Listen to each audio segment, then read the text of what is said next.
Selamat siang pemirsa, selamat datang di Talk Show TPM, Talk Show Pemuda Masa Kini. Gua akan Sabina Putra Driansyah, kali ini bakal nemenin kalian selama 10 menit ke depan. Topik yang bakal gue bacain kali ini sangatlah menarik, apalagi khususnya buat para Gen Z masa kini. Selain topik yang menarik, gue juga kedatangan influencer-influencer yang sangat menarik. Influencer-influencer ini juga cukup terkenal di media sosial. Teman-teman, apa sih yang terlintas di otak kalian kalau mendengar kata e-sport?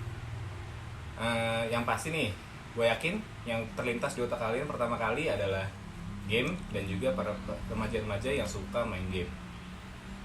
Ternyata banyak banget nih perspektif-perspektif lain yang kita nggak tahu soal e-sport. Maka dari itu, bintang tamu kita kali ini bakal ngejelasin perspektif-perspektif mereka tentang e-sport dan juga game online. Maka dari itu kita sambut Faisal, Aming, dan juga Deko. Halo. Halo. BTW, gue udah lupa nih sama nama-nama kalian nih. Atau kalian itu siapa sih? Coba dong perkenalin. Oke, gue Faisal. Kerjaan gue sehari-hari itu adalah sebagai influencer di Instagram. Halo, gue Aming, gue seorang influencer di media sosial. Halo, gua Deko sebagai seorang e-sport player di tim EVOS di bagian divisi Mobile Legends. Nah, udah pada kenal kan nih sekarang sama mereka bertiga. Gue mau nanya dong, Faisal, lu tuh di Instagram biasanya bikin konten apa sih? Di Instagram konten-konten gue itu berhubungan sama edukasi sih. Edukasi tuh contohnya kayak gimana ya? Soalnya kan setahu gue kan edukasi itu nggak selalu tentang pendidikan gitu. Edukasi gue ini berkaitan sama pelajaran. Jadi contoh-contoh kontennya itu ada gue bikin motivasi-motivasi supaya orang-orang tuh semangat untuk belajar. Terus juga ada tips and trik gimana sih cara belajar yang mudah dan menyenangkan. Oke. Nah, Faisal kan edukasi nih.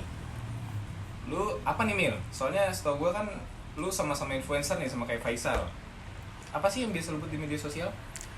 Gue biasanya cuma bikin konten daily life sih. Pokoknya kontennya santai, nggak yang ribet gitu. Pokoknya yang tentang keseharian aja. Oke. Kayak apa sih konten daily life? Soalnya gue sering denger gitu kata-kata daily life. Kontennya tuh kayak ngevlog keseharian aja. Misalnya kayak gue datengin ke tempat yang viral-viral, terus gue ngevlog pasti di situ. Terus pokoknya tentang keseharian aja sih. Kayak apa-apa di vlog gitu kalau tentang keseharian. Random aja Ya gitu. random. Gampang gak sih bikin konten kayak gitu? Konten daily life? Sebenarnya gampang-gampang susah sih. Gampangnya itu karena kita ngelakuin hal keseharian tapi ada kamera. Nah, susahnya itu di penataan kamera sama angle kameranya. Terus juga kita susahnya lagi nahan malu di tempat keramaian sih.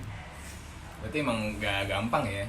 Emang susah juga ternyata jadi influencer daily Iya, life gitu ya? ada plus minusnya sih. Gue kira emang cuman tinggal rekam, upload gitu doang. Oke nih, terakhir nih yang paling beda nih profesinya nih, Deko. Lu main game tuh dari kapan sih? Sejak kapan gue main game? Gue main game udah dari kecil. Gue awal-awal tuh main game kayak Dota, Counter Strike, Warcraft, Point Blank. Masih banyak lah, gue main game banyak banget sampai bener-bener nggak ada waktu buat gue belajar dan bener-bener main game terus. Gila juga lu ya berarti ya. Terus kalau emang nekunin e-sport tuh dari kapan sih? Udah lama atau baru gitu? Ya, untuk masalah nekunin e-sport, gue sih baru 3 tahun belakangan ini karena gue ini kan sekarang ini kuliah dan waktu kuliah gue itu punya waktu senggang dan gue kan juga main Mobile Legends ya. Jadi gue coba trial di tim-tim gede dan akhirnya gue keterima di EVOS. Sampai sekarang gue jadi seorang e-sport player. Oke. Asik juga ya jadi player e-sport ya. Cuman main game aja bisa dapat duit. Emang dibayar ya? Dibayar lah. Kapan lagi kita main game terus dibayar? Kayak dapat duitnya gampang, money is money, bro. Berarti emang enak juga ya jadi pro player ya? Enak banget. Pantesan anak-anak sekarang tuh banyak banget yang jadi pro player, yang pengen jadi pro player, sampai mereka tuh kayak nggak peduli tentang pendidikan gitu. Tapi gue mau nanya dong. Tadi kan kata Abi, player e-sport banyak yang mementingkan pendidikan ya. Tapi di e-sport itu penting gak sih pendidikan? Sebenarnya itu tuh perlu nggak sih? Karena kita juga nggak akan tahu nih kalau game itu bakal terus berjalan. Tapi semisal game ini akan mati, dia bakal milih pendidikan nggak sih buat melanjutin karir? Iya sih. Ya, menurut gue ya, game itu nggak bakal ada matinya Karena ya developer selalu akan mengembangin game-gamenya dan memperbarui gamenya, dan gak bakalan monoton begitu aja, pasti akan selalu berkembang. Dan ya sekali lagi, game itu gak ada matinya. Tapi ada nggak sih sisi positif dari game e-sport ini? Menurut gua sisi positif, kalau gua ngeliat sisi positifnya itu ada di ranah hiburan. Karena sekarang tuh banyak turnamen-turnamen e-sport player pada main, dan anak-anak muda pada senang nontonin e-sport player main. Sama halnya kayak lu nonton konser, ya lu dapetin sebuah kesenangan dari situ, lu ngidolain seorang e-sport player itu. Jadi menurut gue sisi positifnya ada.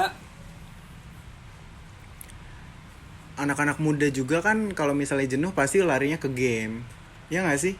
Iya. Oke.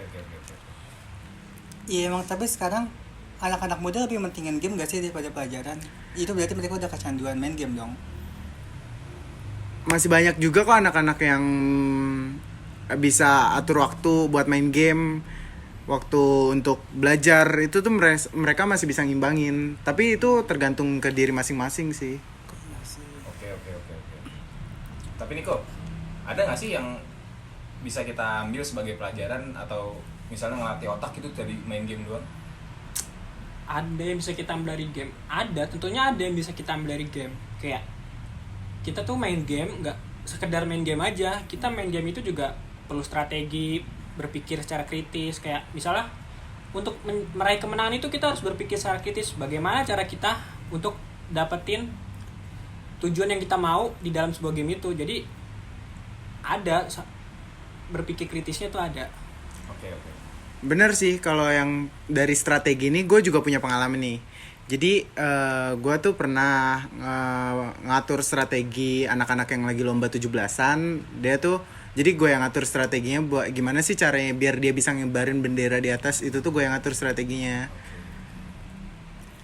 Ya tapi dari yang gue dengar, kehidupan player e-sport tuh kurang baik gak sih? Jadi kayak pola makannya kurang teratur, tidurnya juga nggak nentu jamnya, terus kurang olahraga, jadi fisiknya kelihatan kurang sehat. Oke, jadi menurut gue ada baik sama buruknya sih dari main game dan belajar ini. Jadi buat kalian jangan lupa buat belajar, terus juga main game ketika kalian bosan dan jenuh aja. Jangan secara terus menerus. Tuh guys, denger kan guys kata Aming barusan, kita jangan sampai lupa belajar, tapi jangan juga kita sampai stres karena belajar. Oke semua, berikan dong tepuk tangan buat para bintang tamu kita kali ini.